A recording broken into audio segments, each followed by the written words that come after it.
or I'll join in this morning.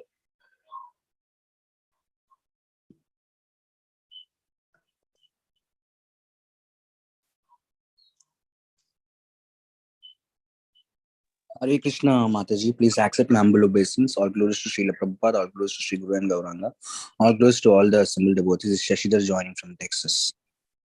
Hare Krishna, Shishidhar Prabhu, please accept my humble obeisances. All glories to Srila Prabhupada and Guru Maharaj. Thank you so much, Prabhu, for joining the sessions and giving your wonderful association. And thank you so much for your wonderful chanting, Prabhu. Hare Krishna.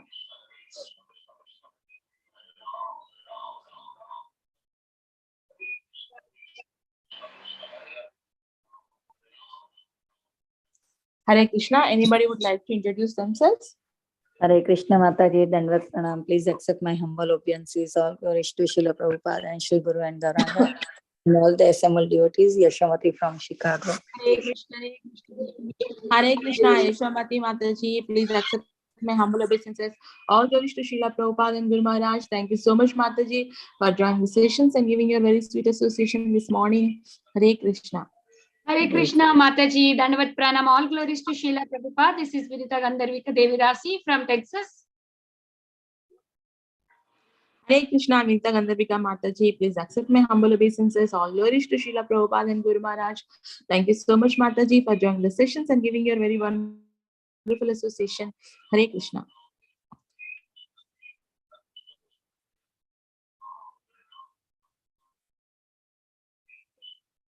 Hare Krishna. Anybody would like to introduce themselves? Hare Krishna, Srila Prabhupada. Please accept my humble obeisance. This is Claudia from Atlanta. Hare Krishna, Amrita Radhika Mataji, please accept my humble obeisances. All glories to Srila Prabhupada and Guru Maharaj. Thank you so much, Mataji, for joining the sessions and giving your wonderful association this morning. Hare Krishna. Hare Krishna, Shyam Supriya Mataji, please accept my humble obeisances. Jai Srila Prabhupada, thank you so much, Mataji, for your warm welcoming and welcome back. This is Preethi Vilasini Devi Dasi from Atlanta. Hare Krishna. Hare Krishna, Preethi Vilasini Mataji, please accept my humble obeisances. All glories to Srila Prabhupada and Guru Maharaj. Thank you so much, Mataji, for joining the sessions and giving your very wonderful association. And thank you, Mataji, and we are eagerly waiting for your summary session, Mataji.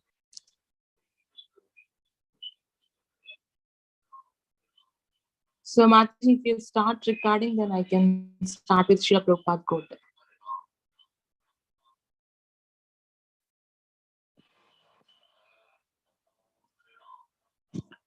Hare Krishna.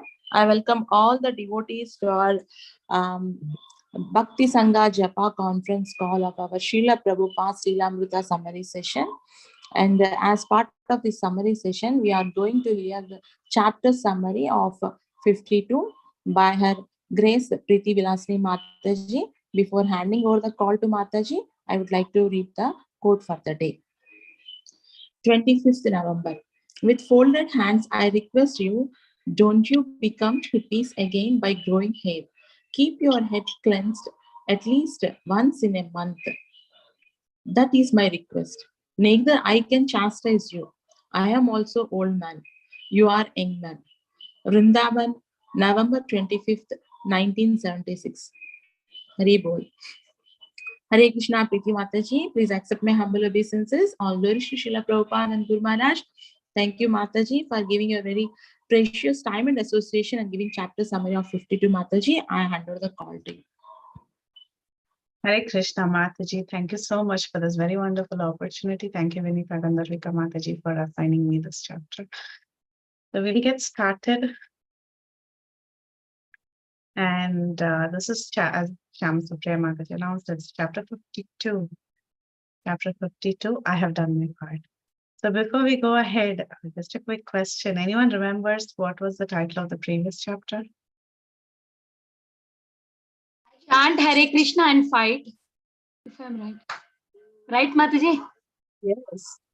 Chant and fight, right? So that was the previous chapter. It was a very, very beautiful chapter, very meditative on what all Srila Prabhupada underwent. It was the final year. It was the 1977 year.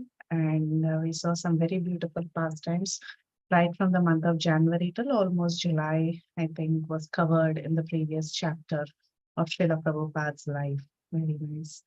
Yeah, so towards the end of the chapter, Kirtida Sundari Mataji ended on the note that Srila Prabhupada was recovering. He was not keeping good health.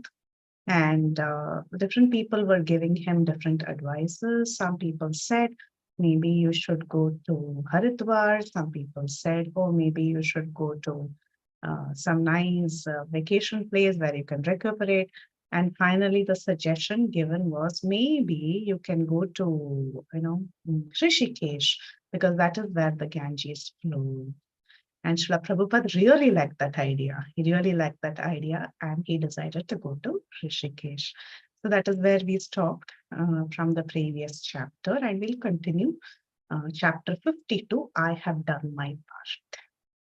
Om Ajnanatimirandasya Jnananjanashalakaya Chakshurunmilitam Yena Tasmai Shri Gurave Namaha Mukam Karoti Vacharam Pangum Langayati Girim Yatkrupatamaham Vande Shri Gurum Dinatarinam Nama Om Vishnupadaya Krishna Prishtaya Bhutale Srimate Bhaktivedanta Swami Niti Namine Namaste Saraswati Devi Gauravani Pracharini Nirvisesha Sunyavadi Paschayati Deshatarine Jaya Shri Krishna Chaitanya Prabhu Nityananda Shri Advaita Gadadhara Shri Vasadi Gaura Bhakta Vrinda Hare Krishna Krishna Krishna Hare Hare Hare Rama Rama Rama Hare Hare. My humble obeisances to all the Vaishnavas on the call. Vancha kalpatarubhyascha kripa sindhubhyai vacha patitanam pavanebhyo Vaishnavebhyo namo namaha. Hare Krishna. Please bless me so that I speak a few words in glorification of Srila Prabhupada. Honestly, Srila Prabhupada Lilamrta has been extremely difficult for me to read and understand and process. Meaning I'm not up to the mark. So it was certainly very, very hard for me.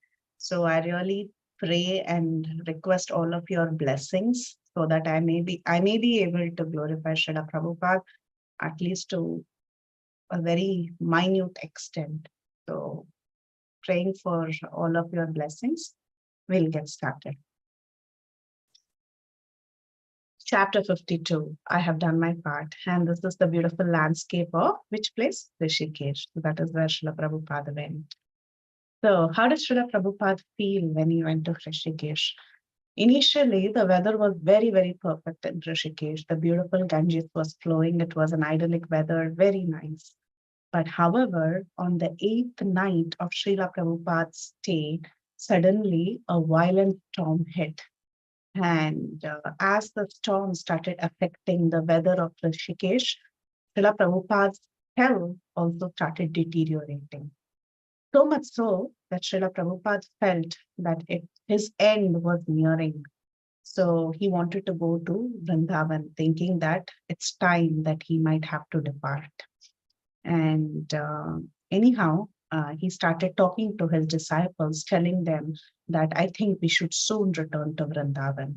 However, though he was staying in Rishikesh till the further plans were finalized, he continued to have his 6 p.m. meetings with different dignitaries.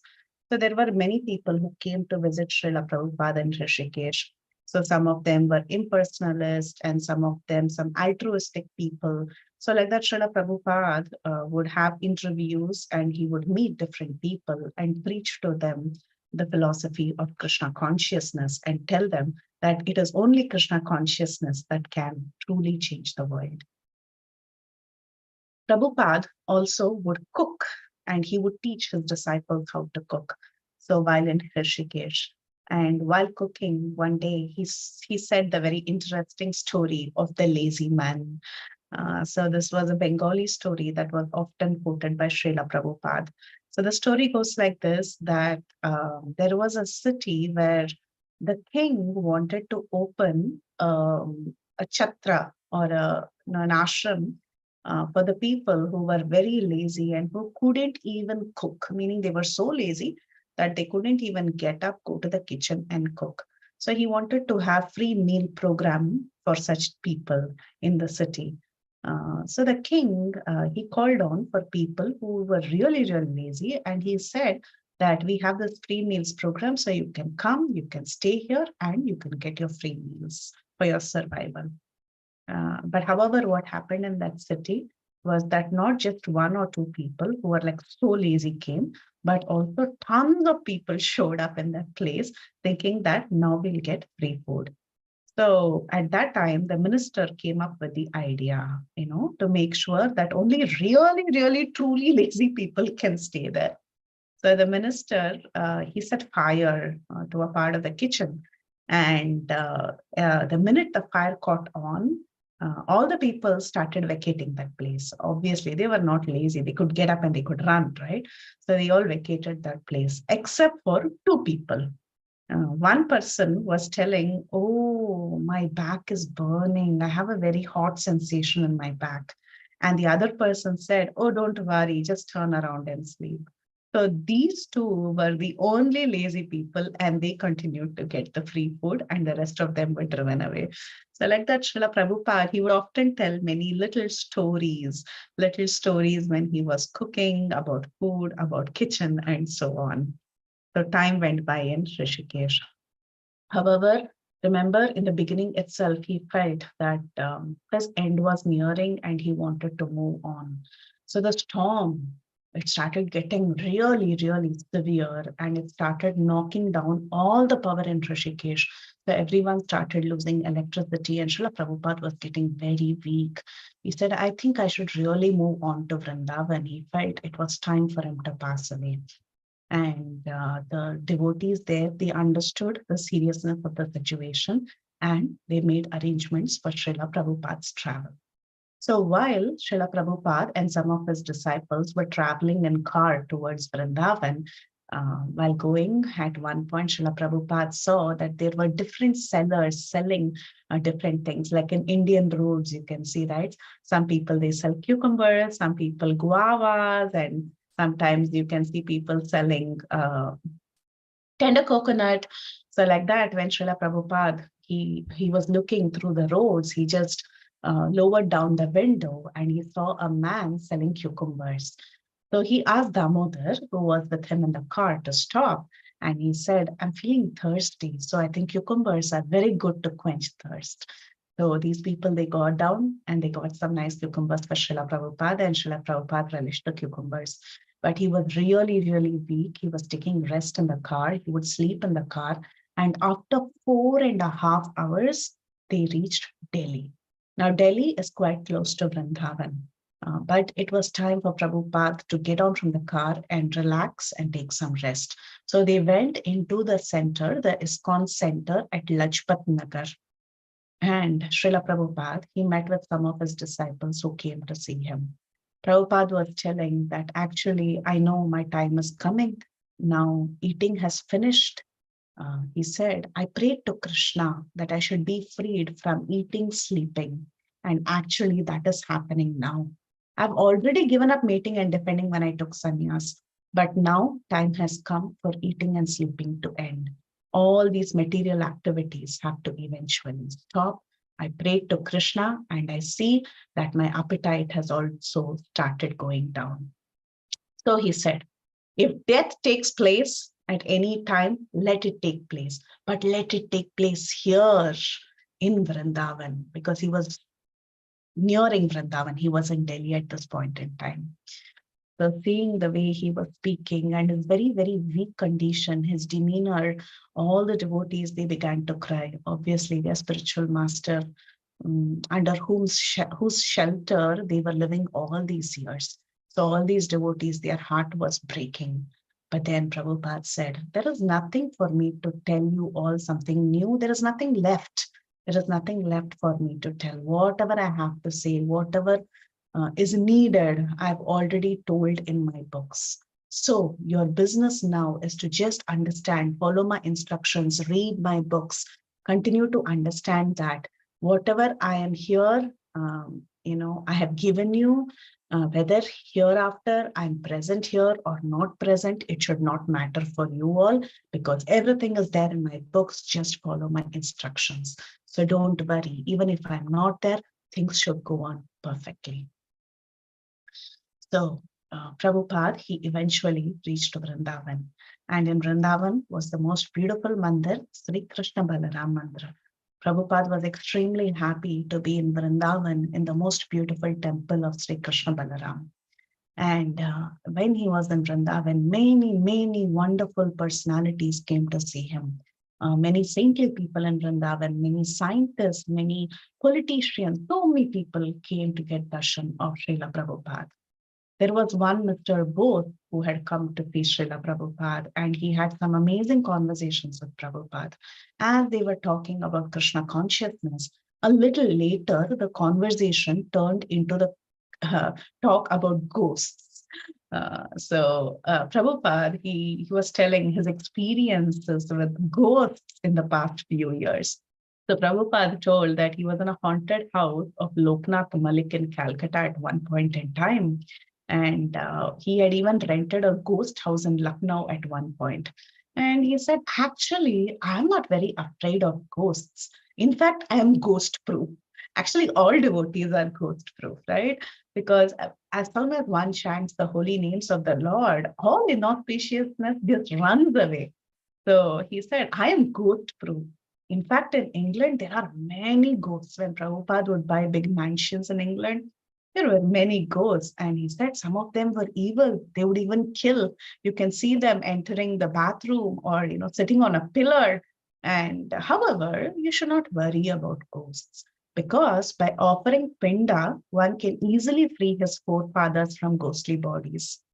And he said, even in Mayapur, which is such a holy land, there were many Mohammedan ghosts, many Muslim ghosts. But however, they are not there anymore. How? Because of our chanting of Hare Krishna. So the Hare Krishna movement was spreading so far and wide, and everyone was chanting the holy names. So by the power of the holy names, even these ghosts were driven away. So like this, Srila Prabhupada, he would engage in many conversations with different people who visited him from time to time. In the morning, Srila Prabhupada would like to go out and get some fresh air. He was very weak. However, since he was so weak and he couldn't walk so much, they would take him on a car ride so that the morning air would be fresh and cool as compared to the heat of the day, because he was in Vrindavan now, and sometimes it would get really hot. He enjoyed these cool morning rides on the streets of Vrindavan, which was lined with nice neem trees and shrubs. It was very pleasant. So each morning he would go and he would come back faithfully, and he would get darshan of his most beautiful deities, Sri Krishna Balaram. He would take his morning darshan with so much love and attention. And then after taking darshan, he would sit and he would rest in the room, and later he would move upstairs where his desk and chair were kept. And sometimes he would sit in the outdoor veranda of that little house where he was living. So he would spend his time like this in Vrindavan, and the devotees, out of love and affection for Srila Prabhupada, often they would sprinkle water on the floors and on the roof, so that the main room in his living area was cooled down. So his main room was downstairs and it had an air cooler. So from time to time, they would sprinkle water to beat the heat. So this is a tradition in India even now. Sometimes, during very hot summers, which is very difficult to deal with. So people go on the rooftops and they sprinkle water, and they sprinkle water on the floors so that the entire house gets really cooled down. So one day, Srila Prabhupada, he called for Tamal Krishna Goswami Maharaj, and he told Srila Tamal Krishna Goswami Maharaj, he said, I have two things that I'm thinking about very seriously. At this point in time, I know my death is nearing and I don't have much time to survive, and I'm preparing for death. So it is better to always plan for the worst. So if one knows that one is going to pass on, leave this world, it is better to make arrangements for what is going to happen after one is leaving. So he said, these are some instructions that I want you to follow. Always make sure that 3 or 4 men are with me. When I'm in Vrindavan, they should be around me. And whenever I need service, I would call for them. always have Kirtan and read Srimad Bhagavatam all the time. These 3 or 4 men who are around me, it's not that they're just around me for some service, but the main service that they have to do is have Kirtan continuously and read the Srimad Bhagavatam all the time, because death can come at any time. And the perfection of life is to be hearing and chanting when one passes away. So he said, I'm trying to take very, very little food at this point in time. Actually, Parikshit Maharaj would not even take water. But at least, I'm trying that I at least minimize this eating and sleeping, or doing the other things. Parikshit Maharaj was the golden standard. I'm trying to take very little food at this point in time. Srila Prabhupada had a very grave mood. And Tamal Krishna Maharaj, he reminded Srila Prabhupada that Prabhupada also desired to have a will. He wanted to make a will for what is going to happen to ISKCON after Srila Prabhupada left. And Prabhupada agreed that it was time that he prepared the will. So he said, a simple will is good enough. Many ideas were given as to how, the paperwork should be done. But Srila Prabhupada decided, I think we should just have a small, simple will. And he spoke to several men who could sign as witness in that will. And he was reminded of Srila Bhaktisiddhanta Saraswati Thakur, who actually prepared a will before his operation. He had a hernia operation. And before that, Srila Bhaktisiddhanta Saraswati, he went ahead to make a will on a small piece of paper before he decided that he would undergo the operation. But actually speaking, Bhaktisiddhanta Saraswati Thakur did not undergo the operation towards the end. He didn't actually undergo the operation. But when he was thinking about the operation, he decided to prepare a will. And the same will was actually presented several years later as an evidence against the plots of some disciples in court after Srila Bhaktisiddhanta Saraswati Thakur passed away. So that will was so useful. Though he had prepared it for some operation, thinking that, if he passes away, they can use that will. He never underwent that operation, but years later, the same piece of paper came handy.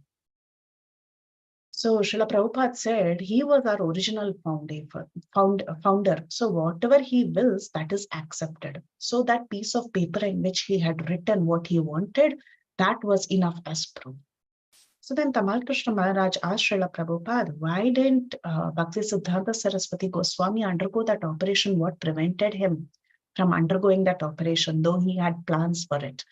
So Srila Prabhupada said that, sometimes everybody has their own sentiment about things around them. So at that point in time, Srila Bhaktisiddhanta Saraswati Thakur was thinking that there are some plots that was happening around him. This happens with many great acharyas, in the lives of many, many great acharyas. If that acharya appears to be a threat to the society, then people, they do plan to kill him. And it is nothing new. It has happened several times. So Srila Bhaktisiddhanta Saraswati Thakur, he had an idea, or he had a thought that the doctor was actually paid to kill him in the name of the surgery. So he refused to undergo the surgery. Tamal Krishna Maharaj, he nodded and he said, yes, sometimes people actually get paid to kill a person. And actually, he looked at Srila Prabhupada and he smiled at Srila Prabhupada. And Tamal Krishna Maharaj said, my dear Prabhupada, actually you and your spiritual master, Srila Bhaktisiddhanta Saraswati Thakur, both of you are the greatest enemies of modern civilization in this century. So we are not surprised that someone would be planning to kill. So then what happened was Srila Prabhupada, he continued to talk about his plans. And Srila Prabhupada said that after my, disappearance, all these matters should be clearly mentioned in the will. And I want all the GBC members to come to Vrindavan, to gather in Vrindavan, to make sure that the last arrangements are clear. Everybody is able to have a look at this will, and everything should be settled. So that if all these formalities are taken care of, And if all the properties in ISKCON is, nicely settled as to what is going to happen to each of these properties, and everyone is very clear about the will that I'm going to write, once all these are settled, then I can continue to write my books as long as I live without any worries. And the people, they were all called for, all the GBC members who were there in different parts of the world. They were all asked to come to Vrindavan so that they could have a look at the will. So the message went everywhere. And after everyone had come, Prabhupada gathered, all these people, they gathered around Srila Prabhupada, and Prabhupada gave several instructions. One of the very important instructions I have mentioned in these slides, Srila Prabhupada said, your love for me will be shown by how much you cooperate to keep this institution together even after I am gone. So cooperation is something that Prabhupada pleaded for. He pleaded everyone to cooperate and be together, be under one roof, one ISKCON roof. So this was Srila Prabhupada's ardent desire. Srila Prabhupada, he felt that people should continue to stay with ISKCON. This is something that he often asserted, that everyone should always, whatever the circumstance come, we should stay together. And Prabhupada had approved the sentiment, adding that although his Guru Maharaj had become disgusted at the end of his life due to the misbehavior of some leading disciples, he did not feel that. Rather, he liked the company of his disciples, and he felt that they were doing their best carrying out his order. But he also warned them not to spoil ISKCON and become another Gaudiya Mutt by splitting up. So this is what Prabhupada had in his heart. He didn't want ISKCON to be split into parts and pieces. He was very, very clear about that.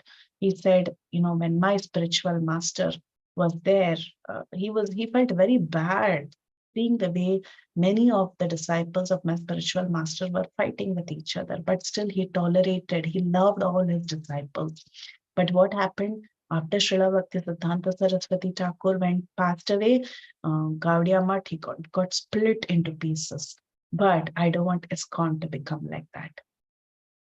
So like this, Srila Prabhupada was giving some final instructions to many of the disciples who had gathered there.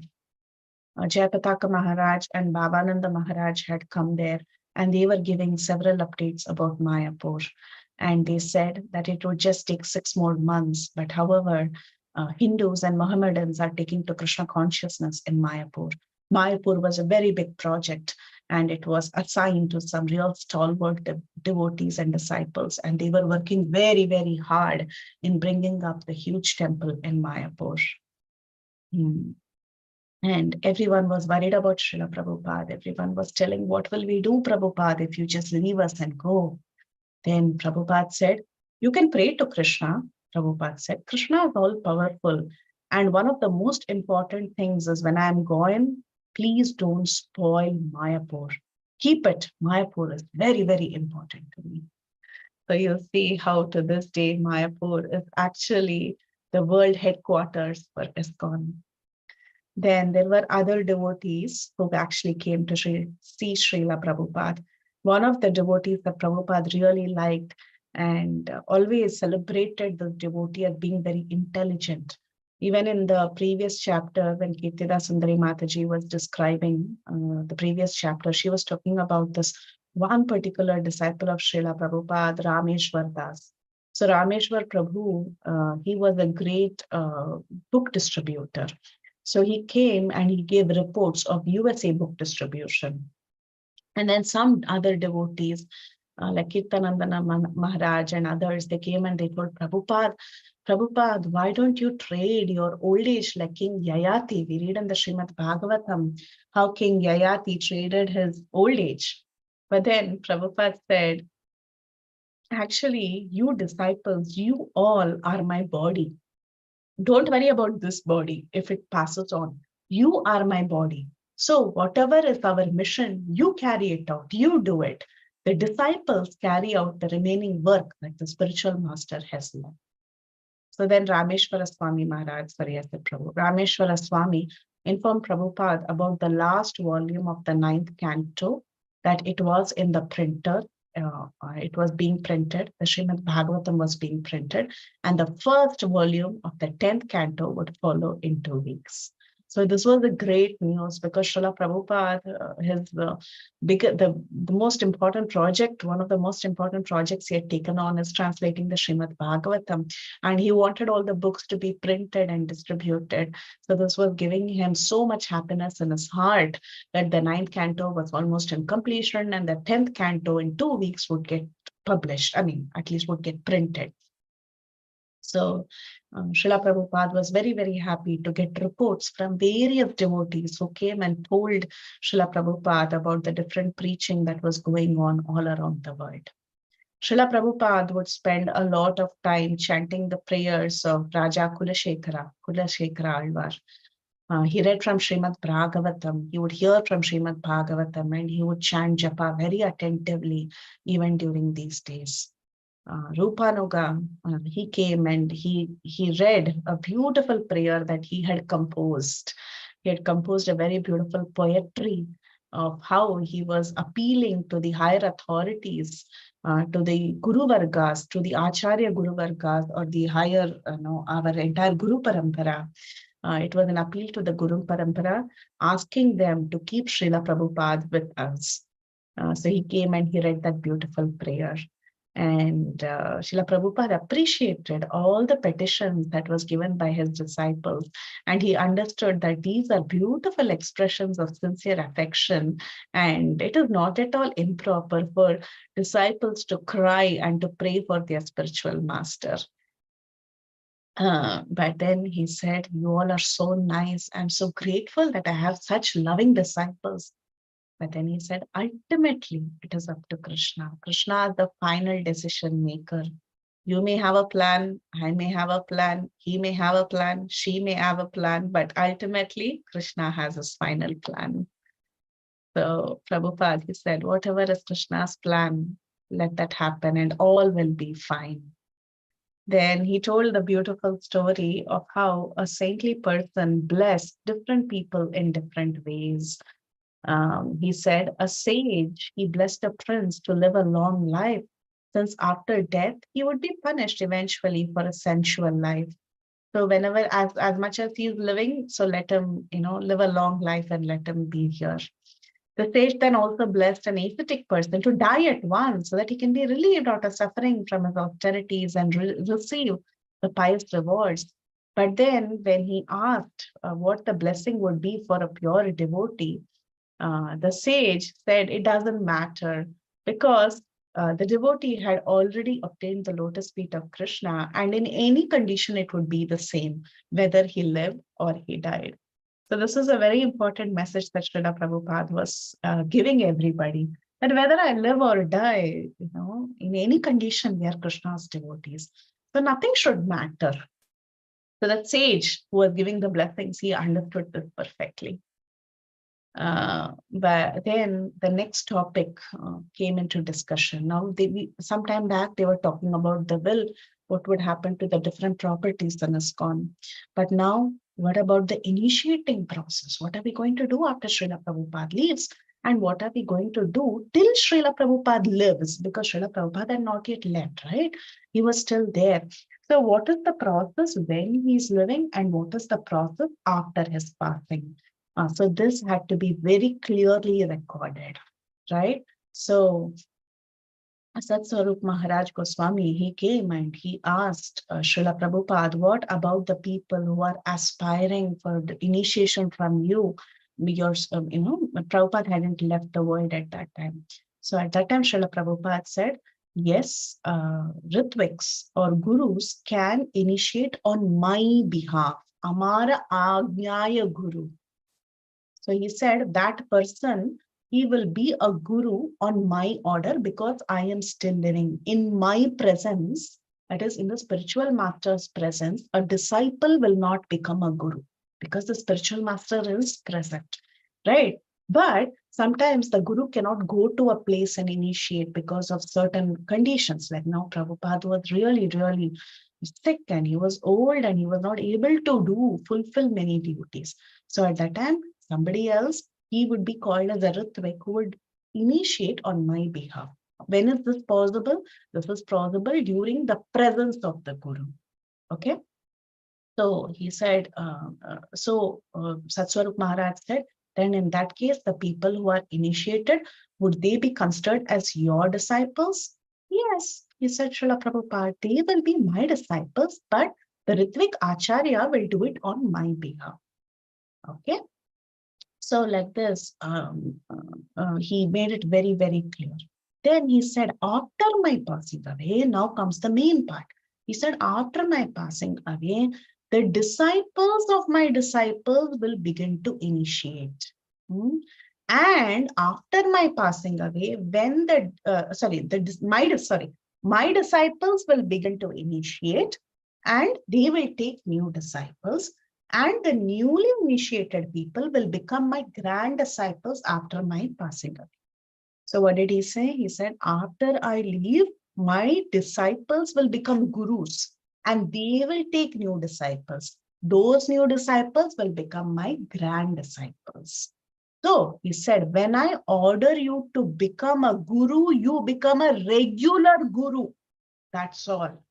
And they become the disciples of my disciple, meaning the people who are initiated by my disciples after my passing away will become my grand disciples.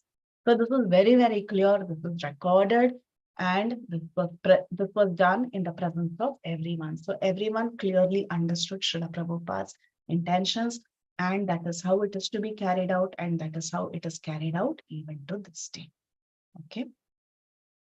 All the GBC members were present there. They were very, very happy with what Srila Prabhupada had to reply, and it was very clear and very conclusive.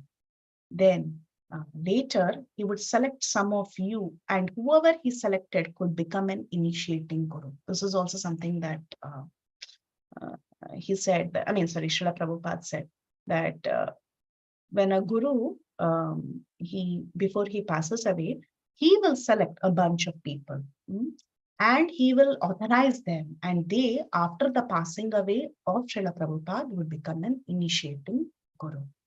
So this process was very clearly mentioned by Prabhupada. And after that, he said that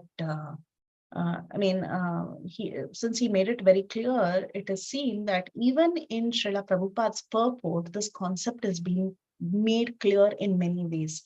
Bhakti Vedanta purports have all these instructions that his disciples would become gurus and accept disciples of their own. One who understands guru's order in parampara, such a person can be qualified to become guru. Therefore, Prabhupada said, I will select some of you. So this is how Srila Prabhupada set up the system.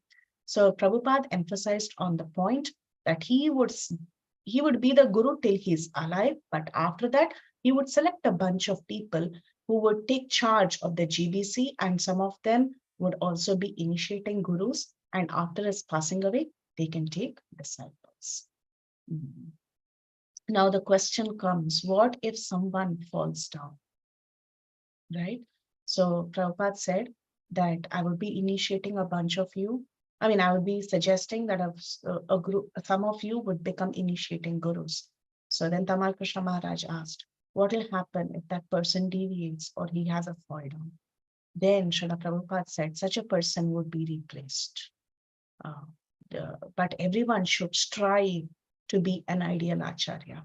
The ones whom I suggest will continue to initiate. If there is a fall down, then that person can be replaced by someone else who is qualified. And that is also the process that is followed to this day in ISKCON. But Srila Prabhupada said, we should be very, very cautious. If anyone is deviating, then he can very well be replaced. Then, after a few days, the final version of the declaration of will was notarized in the presence of a lawyer, and the document began. The governing body commission, GBC, will be the ultimate managing authority of the entire International Society for Krishna Consciousness. And then it went on to cover all the major points of concern regarding the ISKCON properties and the ISKCON management. Most of the 23-member GBC body was still in Vrindavan, but their immediate business was completed. The immediate business why Srila Prabhupada had called them is to prepare the will and give his instructions as to how to carry out the management of different temples, as well as how to carry out the initiating process. So Prabhupada continued to stay in Vrindavan. It was the month of June. His health was improving. He would often sit in his chair beneath the tamal tree, the beautiful tamal tree in Krishna Balram Mandir. And sometimes he would look up at the deities, Krishna and Balaram, the transcendental brothers, and he would get so emotional and tears would flow down his cheeks. He would say, he would appreciate the pujari's work. He would say they are dressed so beautifully. And he loved to bask in the presence of Krishna Balram. He enjoyed the soothing shade of the tamal tree, and he looked up lovingly at the tamal tree and he said, actually, the contractor wanted to cut down the tree, but I said I won't allow. There are not many tamal trees left in Vrindavan. Many worldly people, they don't know how to treat the trees in Vrindavan. Prabhupada loved the trees in Vrindavan, and especially the tamal tree obviously always reminds us of Krishna. One day, Srila Prabhupada, he sat in the garden of Krishna Balram temple, and he was recalling the simple but very civilized life he had in India as he was growing up as a child. He mentioned that the various ceremonies that his mother had observed during her pregnancy, and the different things that a child, different ceremonies that they observe for the protection of the child, all these are very wonderful. And Prabhupada, his health was deteriorating. His voice had become very, very soft and weak, but still he wanted to speak. He had a lot of care and love and affection for children, but he felt very bad. And he said, these rascals nowadays, they're even killing children. Life has become so uncivilized. Everybody is behaving like two-legged animals. Even in these days in India and the interior villages, their life can be very simple and peaceful. Actually, a person who lives in a simple village can also be very happy. We just have some enough grains, and if we have milk, we can live peacefully. We can chant Hare Krishna and we can live very, very happily. I don't know why Indira Gandhi is doing this sterilization process. It is not needed. Let everyone live. Let all the children live. Let everyone become have children and let them all live happily. It is not very difficult. This population control, all this is not needed. So Srila Prabhupada was thinking about all these problems in the world, and he was expressing his opinion. Then as days went by, the newspaper, one day there was an article. This article was entitled, Srila Prabhupada is seriously ill. And it appeared on the front page of the famous newspaper in India, the Times of India. On hearing about this article, Srila Prabhupada, he smiled and he commented, unless they think Bhaktivedanta Swami is important, they wouldn't print such a news. And then he was actually pleased to know that people are at least now waking up and they are realizing that there is this Krishna consciousness movement and they should take good advantage of the Krishna consciousness movement. Giriraj Swami, he wrote to Srila Prabhupada that many sympathizers had phoned on the Bombay temple asking for more information. So the Bombay issue was not yet settled. In the previous chapter, we heard about the issue. So one of the devotees had issued a statement which the Times of India carried a few days later on page 3 under the heading, Srila Prabhupada is now better. So nice. So Times of India was tracking Srila Prabhupada's health, and the news was being published from time to time. Prabhupada was also receiving news about the Bombay temple from time to time. So when Prabhupada heard about this news that was printed, he said, seriously ill or better. Prabhupada was thinking, or rather telling his disciples, I may live or I may die, he said. In either case, the truth is I will be with Krishna.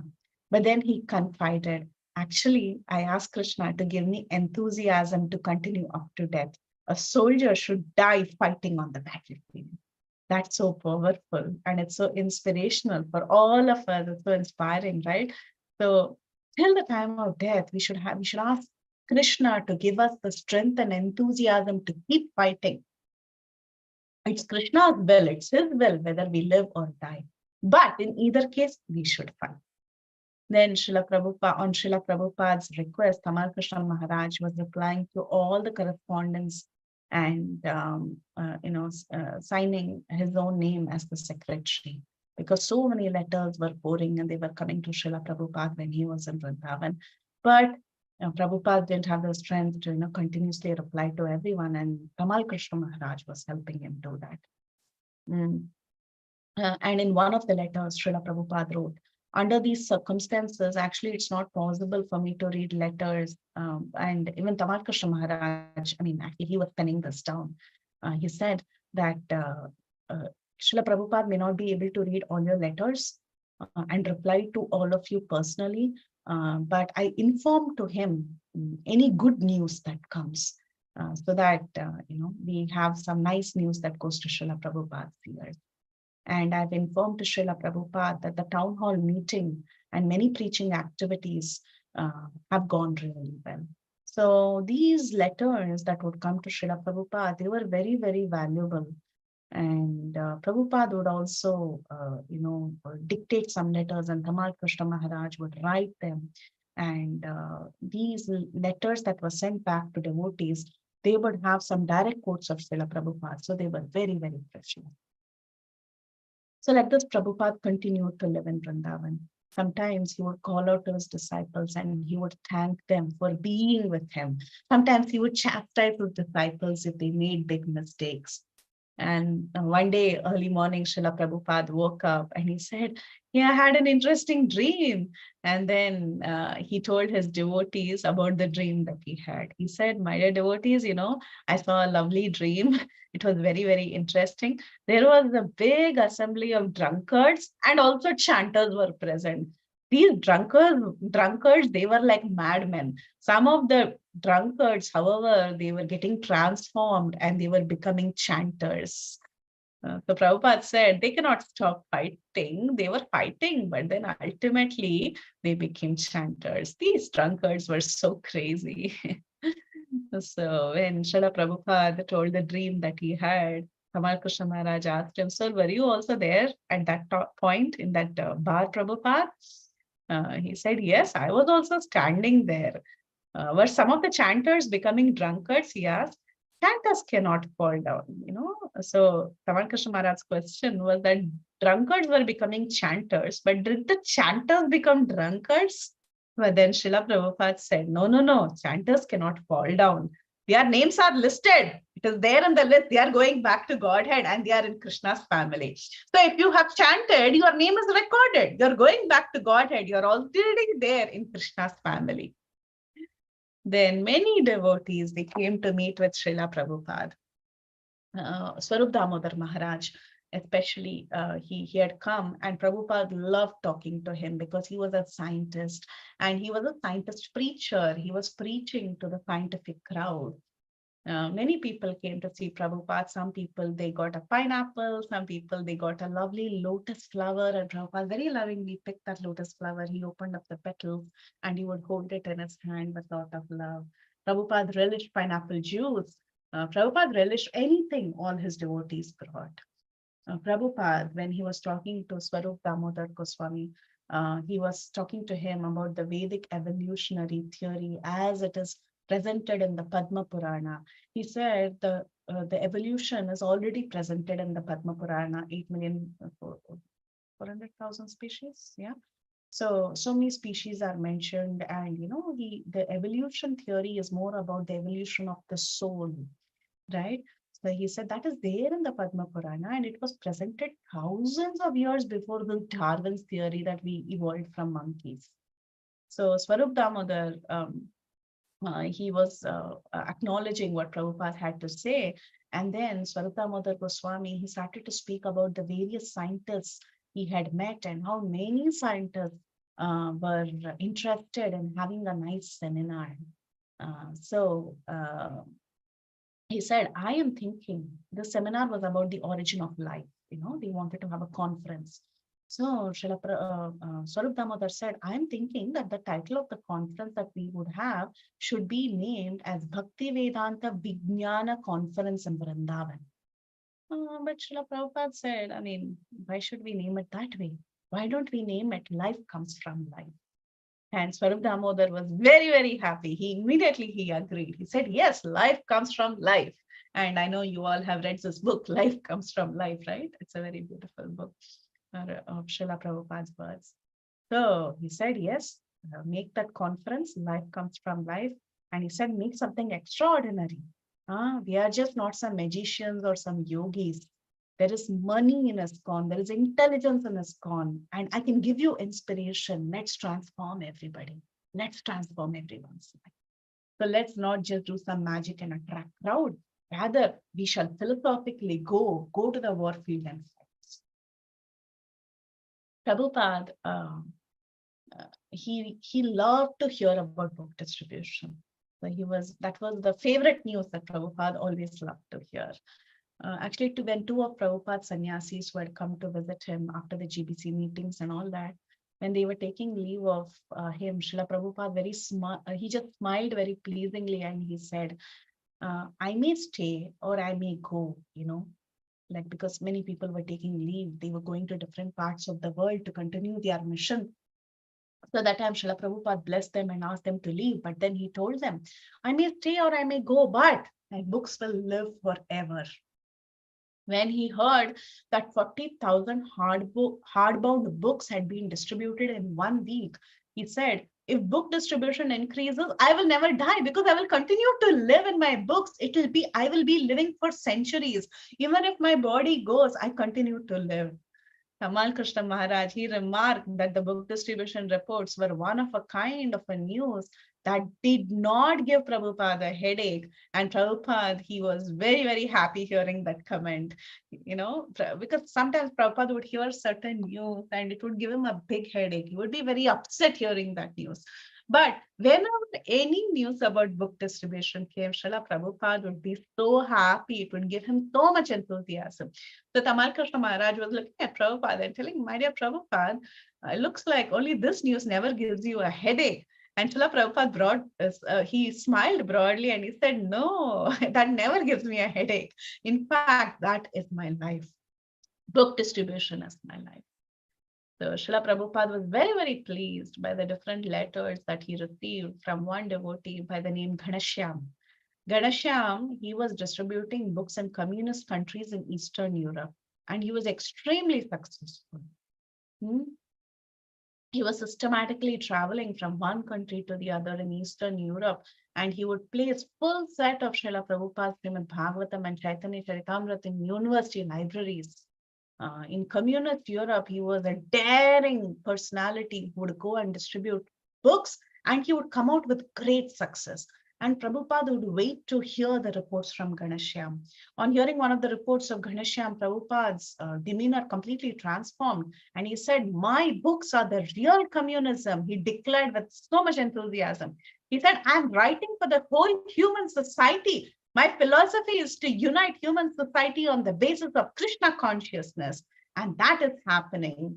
Why is the black man working for me? And why is the white man also? How much potency this boy has, this Ghanashyam, he has so much potency. Practically, he's preaching in the jungle. The people do not know the language and still they are giving him standing orders.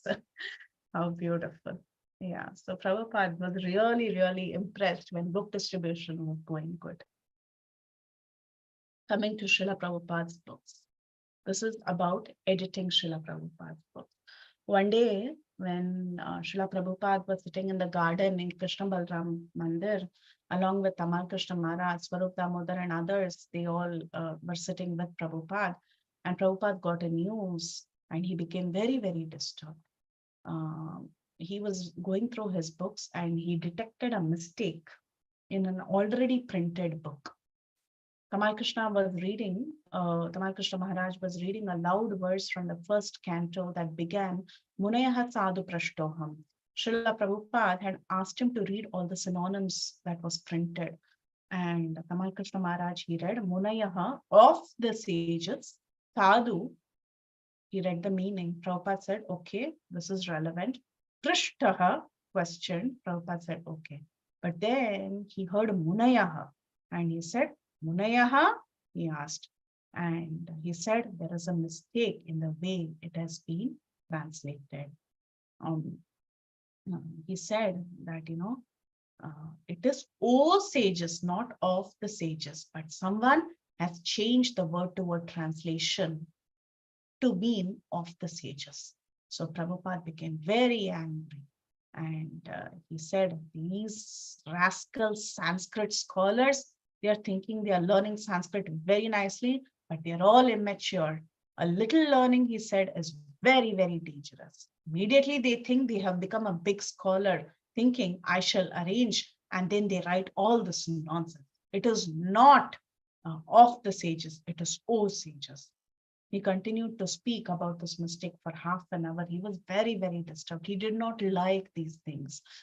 He did not like people thinking that they have become very scholarly and they can change the existing translations. So he ordered Tamal Krishna Maharaj to at once write to the BBT to stop these different speculation by his disciples. Don't change my books in the name of editing. The devotees were so startled to see Prabhupada so angry. Actually, they were thinking that he's supposed to be very peaceful, relishing the Srimad Bhagavatam, reading in the garden. But seeing the change in demeanor and seeing that he became very serious, they were very startled. But he said, no, it is very, very pertinent. He said, it is because you're changing the meaning. That is making me angry. If the authorized acharyas would make a mistake, he said, that should not be changed. Even if acharyas make a mistake in their writing, it is considered as 100% pramana. Even that should not be seen as a fault, and someone should not come and change it. So he said that is called as ashra prayoga. So in this way, the acharyas should be honored. So then Gopal Krishna Goswami Maharaj, after this incident happened, Gopal Krishna Goswami Maharaj, he went and he brought newly published Hindi books, Hindi translated books, and Srila Prabhupada became very, very happy seeing that. He was extremely happy that book publishing and printing was continuing to happen. Prabhupada, while sitting in the Krishna Balram temple and while having meetings with his disciples, often he would talk about the ideas that were there and his vision for the next few years. So one of the very interesting vision that Srila Prabhupada had was having the Gurukul system. He said initially we had a Gurukul in Dallas in 1976, but now the Gurukul has moved to Vrindavan because the government there was posing restrictions. But we are very happy that today actually we still have a Gurukul in Dallas. So all glories to Srila Prabhupada. So he said we should have this Gurukul system. We should plan and we should construct Gurukuls and we should manage Gurukuls very nicely. Many students must be brought, but the disciples and the devotees were expressing their difficulty in getting students in the Gurukul.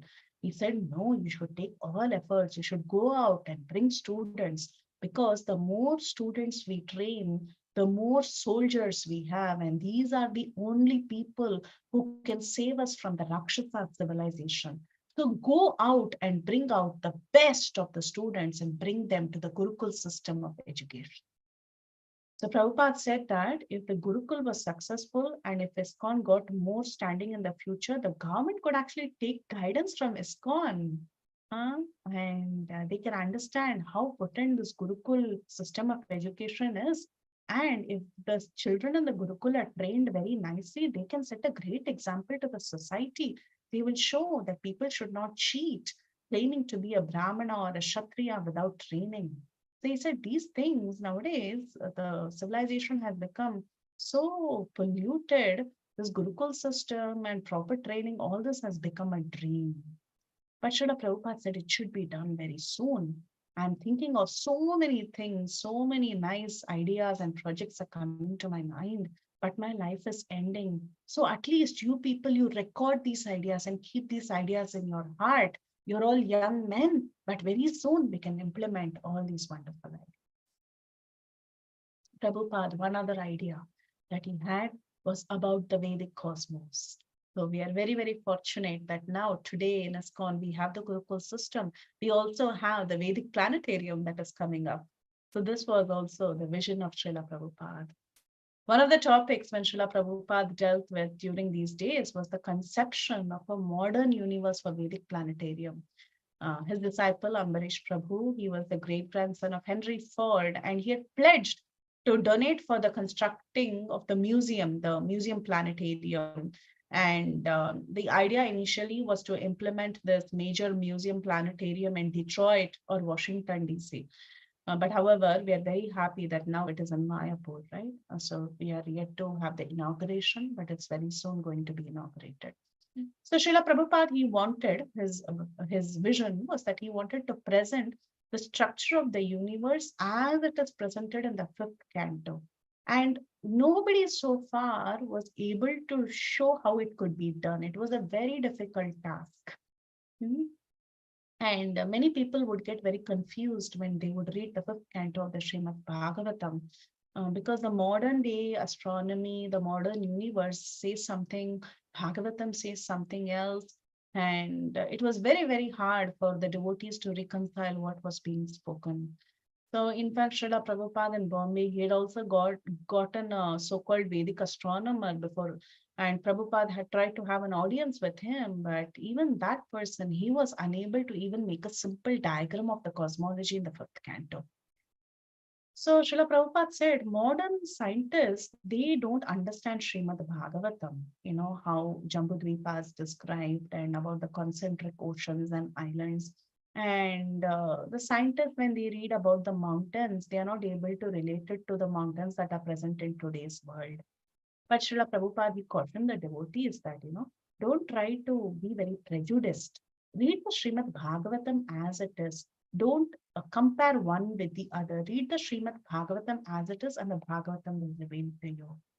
Then the devotees asked Srila Prabhupada, Prabhupada, but how did you translate the 5th canto? How did you write it? He said, Krishna helped me. Krishna helped me. He dictated, I wrote.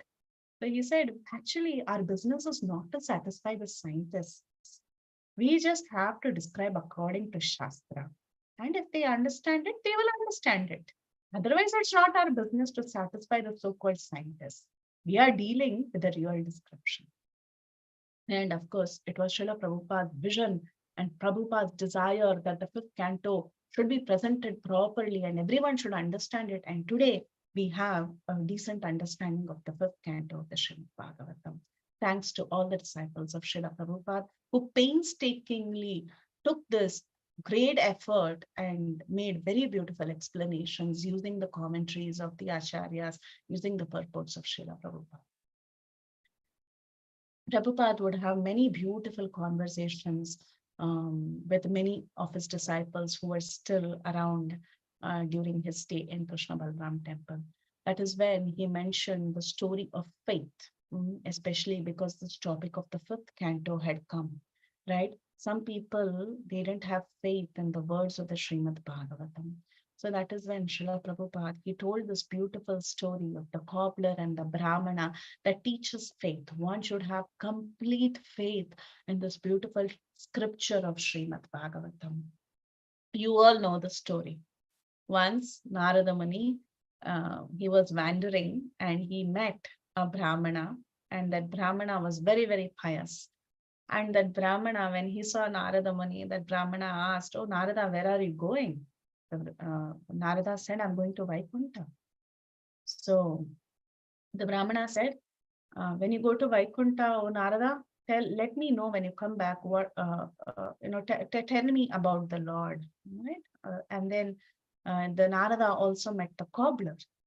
And then the cobbler also asked the same question. And he asked the cobbler, the cobbler asked Narada, ask about my condition, when would I be liberated or something like that.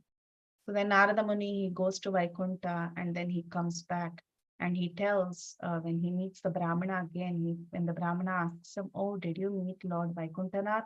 What did he tell? When will I be liberated? Narada Muni said, oh, you'll take several births to be liberated. The Brahmana did not believe Narada Muni. He asked, what was Lord Vaikuntanath doing? And then Narada Muni said he was threading what is that? He was threading an elephant through the eye of a needle. Because Vishnu told Narada that they will ask you to tell what I was doing. And if they ask you that question, tell them this answer.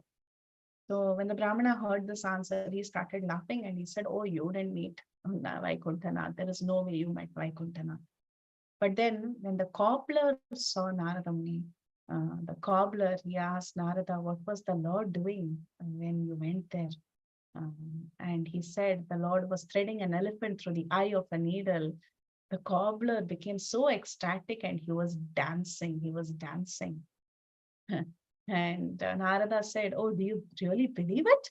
The cobbler said, yes, my Lord can do anything. He can put an entire banyan tree into the small seed. Why can't he thread an elephant through the eye of a needle? Right? So this is about faith in Krishna and the scriptures. Krishna can do anything, and the scriptures are completely, they are the final authority. Yeah, they're Shabda Brahman. So Srila Prabhupada said, he's told this entire story. Of course, you all know the story better. I'm sorry, I just mixed up some events. But he told the story and he said like that, we should have complete faith in Srimad Bhagavatam. There were many monkeys in Vrindavan. And in the morning and the evening, all these monkeys would come and Srila Prabhupada would be reminded of how Krishna would interact with monkeys and peacocks in Vrindavan. So whenever he would see monkeys or peacocks and parrots and all these different Rajavasis, right, animal Rajavasis, Krishna would be reminded of Prabhupada would be reminded of Krishna. And sometimes these monkeys would even remind Srila Prabhupada of Darwin because Darwin came up with this idea that we all evolved from monkeys. And sometimes the monkeys would create a lot of havoc. So at that time, Srila Prabhupada would say that, to scare the monkeys, what you should do, you should get a monkey doll and then you should tie that monkey doll like as if it's hung to a tree in its neck. And seeing that monkey doll, the rest of the monkeys will get scared and they will run away. So like that, Srila Prabhupada would talk with all his disciples and they would have these beautiful conversations. And he heard that there were many more disciples waiting for initiation. And then he appointed all these Ritvik gurus to go and fulfill these initiations for the devotees who were waiting. Now, when this was going on, we are out of time. I just hope we can finish. Oh, we have lots to finish. Okay, I'll go fast, okay? I'm so sorry, I took too much time. Okay, let's talk about the Mayapur incident. So Srila Prabhupada, when he was in Vrindavan, Tamal Krishna Maharaj, he got a phone call from Gopal Krishna Goswami Maharaj. What happened was in Mayapur temple was attacked by a gang of 300 dacoits. And 5 devotees were wounded because of the attack made by these dacoits, and they were in the hospital. And seeing the attack that was made, Bhavananda Goswami, he fired a shotgun. And the police, they arrived there after 2 hours of being called. And what they did was, they actually arrested Bhavananda Goswami and they put him in the jail.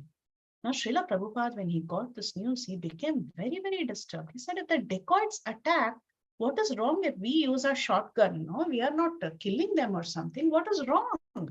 So then later that day, Prabhupada, he heard that the Hindustan Times had its own version of the attack. Sometimes this press, they just write their own stories, right? So like that, this Hindustan Times, it had its own version. And according to the news report, it said that some cows had wandered into the ISKCON property and the devotees started beating the cows.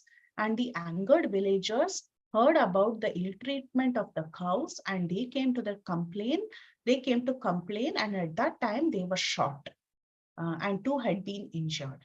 Now, and the name of Bhavananda Goswami was written, and in this article it was also written that A.C. Bhaktivedanta Swami, their leader, was not present. Srila Prabhupada, when he heard about this article, he was really disturbed. He's like, how can they make up these stories? And he was very, very disturbed. And later in the evening, he told Tamal Krishna Goswami, I'm afraid of some big conspiracy. Because in the article, they are writing all sorts of things, and they also mention that the founder Acharya was not present. So what is it? What is their plan? They put Bhavananda in the jail. So their next plan is to put me also in the jail.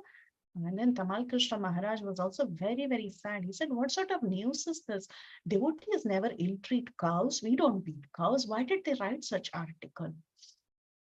And then within a few days, again, a letter came from Gopal Krishna Goswami Maharaj giving facts about the Mayapur incident. He said, actually, about 50 Muslim men were stealing crops from the ISKCON farmland. And when Nitai Chanda tried to stop them, they attacked him, cutting his head in 3 places. Later, when he was being treated in the temple, infirmary, the men came and they started to be Nitai Chandra, and they even stripped the cloths from the ladies. Meanwhile, 250 men, they attacked, they broke the gates of the temple. They started cutting the phone and the electric wires, and they destroyed the water pumps. And wanting to scare all these people, Bhavananda had fired a shot in the air. He didn't even shoot those people. He just shot in the air, but they did not disperse. Then, seeing that they were just, continuously attacking, again, Bhavananda, he shot again, but at this time, 2 men were injured. And these people who had attacked, they started breaking the Gurukul teachers' hands. They had beaten many devotees. And 2 hours later, after all this had was over, slowly the police came, and they came and they arrested Bhavananda. They did not give medical treatment they denied medical treatment to the devotees. They just arrested Bhavananda Goswami and they put him in the jail. Prabhupada was so disturbed, he said, oh, this is a plot to just drive away the Hare Krishna people from Bengal. Bengal has become so godless. It is just overpowered by all these atheistic people who are waiting to drive us away. So Srila Prabhupada's heart broke for the devotees who were affected in Mayapur. He began to cry. He choked with emotion and he began to cry, thinking of all these devotees who were sacrificing their life. He said, Krishna will give them protection. Our Mayapur men, Krishna will always protect them. He mentioned how Haridas Thakur had also been put to jail and beaten, and how Prahlad Maharaj had been tortured by his father until Lord Narasimhadeva appeared. He said, please don't worry. Prabhupada was crying and speaking as if all his Mayapur devotees were directly in front of him. He said, Krishna will protect you. We are doing our best as far as intelligence goes. Sri Chaitanya Mahaprabhu wanted that in every nook and corner of the world, this movement should be pushed. We are limited. But this incident will in fact turn in our favor very soon, just like how the judgment in New York turned in our favor. So remember in the previous chapter, we saw the judgment in New York, how some brainwashing cases were posed on ISKCON, and finally ISKCON was declared as a bona fide religion. So like that, he said, very soon, all these events will turn in our favor. Then Tamal Krishna Maharaj, he saw that Prabhupada was really overwhelmed. He was getting very sorrowful. So Tamal Krishna Maharaj, he started reading the latest report from his favorite Ganashyam, who was doing this preaching in Eastern Europe. And he told about how he was successful in distributing more and more books. So this report of this extraordinary success drew Prabhupada's attention away from Mayapur. And then it consoled him and he smiled and he said, yes, that is dynamic preaching. Then after a few days, on the scene report came in the mail from Jayapatak Swami Maharaj in Mayapur. What happened?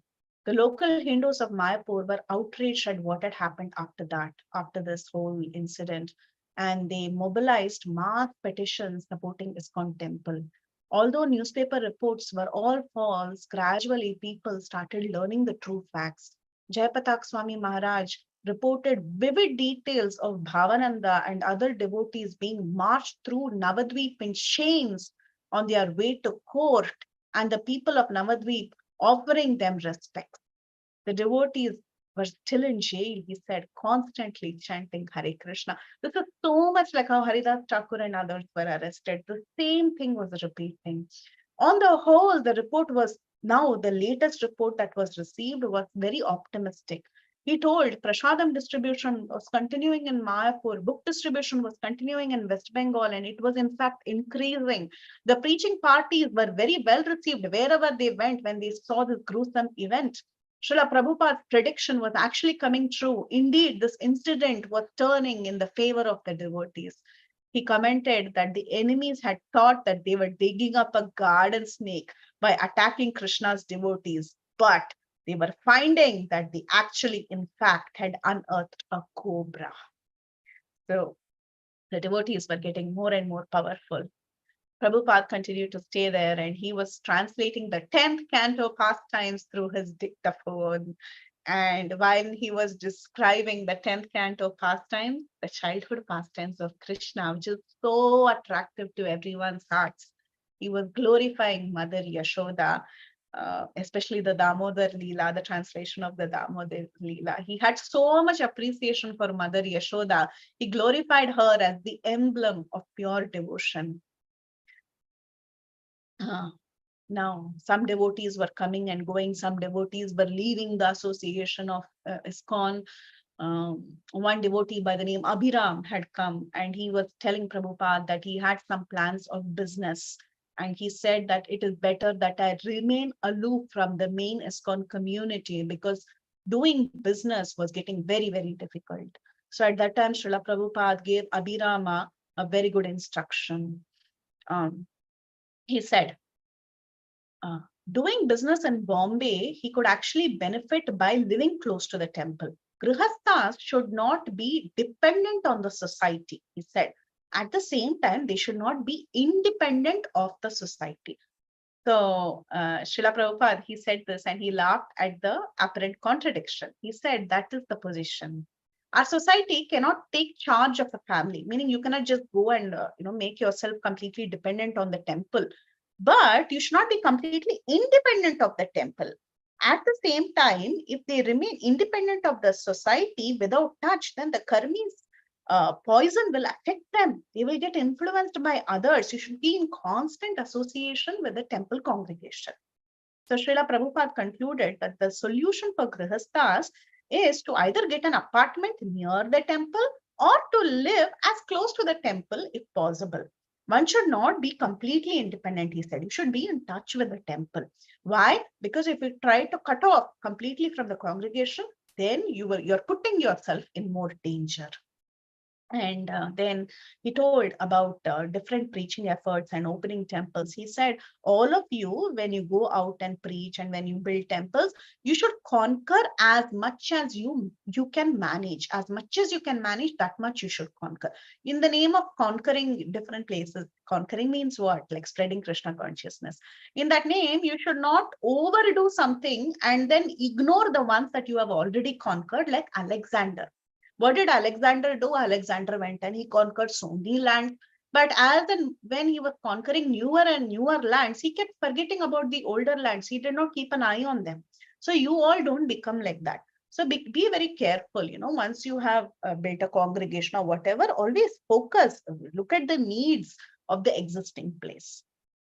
I think that was also today's quote, or yesterday's quote, I don't know. Anyway, so now Rath Yatra in New York. Okay, so that day, one day morning in Vrindavan, Tamal Krishna Maharaj, he came and he told Prabhupada that on the next day, Jagannath would go in New York. There would be a big Rath Yatra festival in New York in 5th Avenue. And Srila Prabhupada was so happy. Jagannath is very kind to the Mlechas, he said. Oriens are mostly Mlechas, but still they are made pujaris. One devotee criticized an Orian and Lord Chaitanya slapped him. Why do you criticize my servants? Just see his kindness. I prayed to Krishna. Anyone who has given a little service, please bless him. And Krishna actually does. He doesn't forget any service that is done. So nice. So Tamal Krishna Maharaj asked, doesn't Radharani also pray like that towards Krishna? Srila Prabhupada said, yes. Radharani says, I'm not sincere, but here is your real servant. That is Mahabhav. Krishna becomes a servant of his servant. Therefore, a disciple's first duty is to be submissive to his guru. Then Tamal Krishna Maharaj, he smiled and he said, my dear Gurudev, Srila Prabhupada, all your devotees are so grateful to you for what you have given us. Then Srila Prabhupada became suddenly immersed in the thought of his devotees, and he became very ecstatic. He closed his eyes and rocking his head, he spoke with a choked voice and tears. He had so much gratitude for his disciples. He said, "Oh, your intense love for me. I am living with you. All over the world, everything is going on. Money is coming and being spent, and I don't have to worry. I'm so much indebted, and I'm taking so much service from you all." This is how he was thanking his disciples. And then Tamal Krishna Maharaj said, "No, Prabhupada, we are the ones who are indebted. There is no way we can ever repay this debt to you, Srila Prabhupada." And Prabhupada said, "That is Brihat Muradanga. I'm beating from this room and the sound goes 10,000 miles away. Our enemies are surprised. How is this man still going on?" Srila Prabhupada went on appreciating about how people in so many cities were enjoying this Rath Yatra festivals, and they were able to see Jagannath. They were able to dance, they were able to chant, and he remembered the past Rath Yatras, like in 1969 in San Francisco, like how many devotees were joining this Rath Yatra, and they were joyously chanting in front of the Rath cart. And he began to recall many other past wonderful experiences in ISKCON temples that he had visited. Now, keep in mind, Prabhupada's health was ailing, right? Tamal Krishna Maharaj, seeing that Prabhupada's desire was still there to go around and preach, he started offering Prabhupada an itinerary. This was based on Prabhupada's desire. Prabhupada was telling we should be a soldier, we should go and fight and all that. So then Tamal Krishna Maharaj carefully thought, and he offered an itinerary to Prabhupada. He said, "How about a visit to London? And there you can stay in the Bhaktivedanta Manor, and you can also see Radha Londonishwara. And then you can go to New York and see the devotees in ISKCON, in the ISKCON skyscraper with Radha Govinda. And then you can go to a farm in Pennsylvania, and then to Los Angeles, where you can see the dioramas of Krishna's pastimes and Rukmini Dwarkadish. So do you want to do that?" Because, Prabhupada had a very ardent desire to actually get back onto the preaching platform. Prabhupada said, "Actually, just to stay here in Vrindavan is a sort of a sentiment. To say, okay, I'm going to stay in Vrindavan. It's just a sentiment. So I should go and preach." So Prabhupada agreed.